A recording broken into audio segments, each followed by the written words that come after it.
I was surprised to find out that of all the Rogers videos I've made, there wasn't one specifically dedicated to the lacquered interiors. So here we go. From 1954 to 1958, you'll see a few different interiors. White and black being on the majority of those interiors. The only interiors that were not white or black in this era would be the brown that was on some of the mahogany finish drums and the red interiors on the Scotty Plaid. 1958 brought the well-known flat gray interior. Marvin Thompson, who was the painter at the Rogers Covington plant, told me that they used Sherwin-Williams lacquer in gallon containers through a suction feed gun. Starting around 1961, Dynasonic snare drums and some special order drums would have what Marvin called natural interiors. Some were stained, and some were just clear lacquer over maple. There doesn't seem to be a whole lot of rhyme or reason as to which of the two happened and when, but the natural clear lacquer does seem to be a bit more common on the later 60s Dynasonic snare drums. I've heard the term fruitwood stain thrown around, but in my opinion that seems to be more of some Rogers marketing nomenclature. When I mentioned that fruitwood stain to Marvin, he remarked at how he had never heard that term used at the factory, and how they just called it natural interior. So that's what I choose to call it. In 1963, you'll see the last generation of Holiday snare drums with a gloss gray interior, as the Holiday transitioned into the power tone snare drum. The gloss interior became what the power tone was known for. Marvin claims to remember the gloss interior being simply clear lacquer applied over the regular flat gray. Some feel it is its own thicker lacquer formula specifically mixed for the power tone.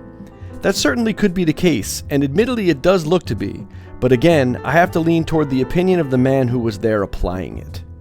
In 1968, upon the move to the short-lived Dayton facility, you will see the zolatone interior show up.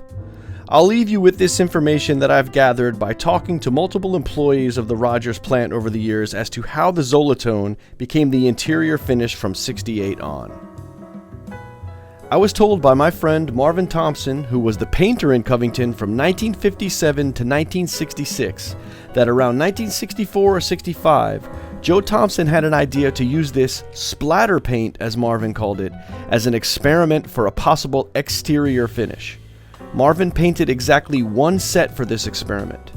Marvin explains that in Covington all they had was a suction feed paint gun, and that he had a terrible time getting the material through the hose. When the set was finished, no one liked the look and the idea was scrapped. For the record, that set had flat gray lacquer interiors.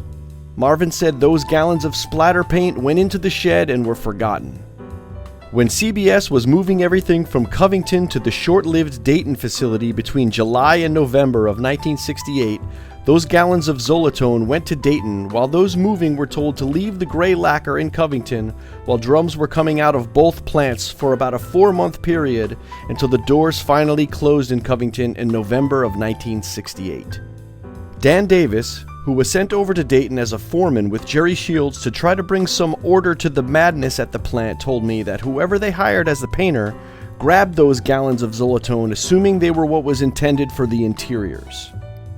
Again, having trouble getting the thick, granular paint through the hose of the suction feed gun, they had to add large amounts of thinner, which is why you see some shells with a very thin and almost white-colored zolatone interior coating. The difficulty to move the paint through the paint gun forced CBS to purchase a pressure feed paint gun, and zolatone interiors continued. I don't think it was ever truly intended to be the interior coating on the shells, but happened by chance due to the failure of the exterior experiment in '64 and those cans being relegated to the back of the paint shed, then sent over to Dayton. I was also told that the wood Dynasonic drums did not get interior gray lacquer or zolatone because those shells were specifically ordered as A-grade shells from both Jasper and Keller, and they wanted to show off the quote-unquote better quality of this flagship drum. See, Jasper and Keller used a 3-grade system. C, inner and outer ply segmented. B, whole outer ply with segmented inner ply. And A, whole inner and outer plies. I hope you find this information useful. Thank you to my friends and Rogers employees who have helped me gather this information over the years, namely Marvin Thompson, Dan Davis, Jerry Shields, and Gary Brush. Thanks for watching.